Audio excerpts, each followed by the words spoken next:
At least 2 people have lost their lives while more than 30 suffered injuries in a stampede that happened in Barabanki's Mahadeva temple. And India Today TV is on ground zero. Amid this heavy downpour, we are present at the Avnashwar Mahadev Mandir, where you can clearly see lots of devotees waiting for their turn for the darshan.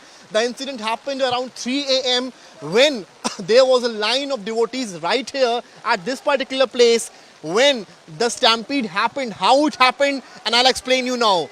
As per the government, a few monkeys tug over that particular platform over the tin shade, and that led to the broken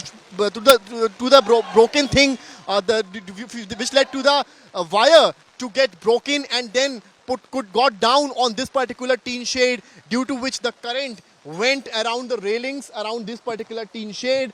And also what you are seeing out here, these railings, the current ran towards these particular railings, which led to the 2 persons dying due to being electrocuted. And if you see the visuals out here, this is the crime scene. This is the area where 2 persons lost their lives, and the other devotees who were coming from behind ran over their bodies to either enter that portion of the temple or ran towards their homes. So financial assistance of 5 lakh rupees is also announced in this particular case. But if you see the visuals, there is still a lot of hundreds of devotees out here to take the darshan, to take the blessings of Lord Shiva.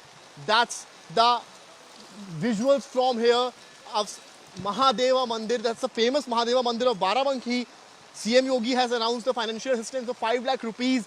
But the question is, after Uttarakhand incident, this is another incident like that happened in Mansa Devi, and now here at the Mahadeva Mandir of Barabanki, raising some serious questions about the stampede-like situation. With cameraman Gaurav Gupta, Samaj Srivastava for India Today.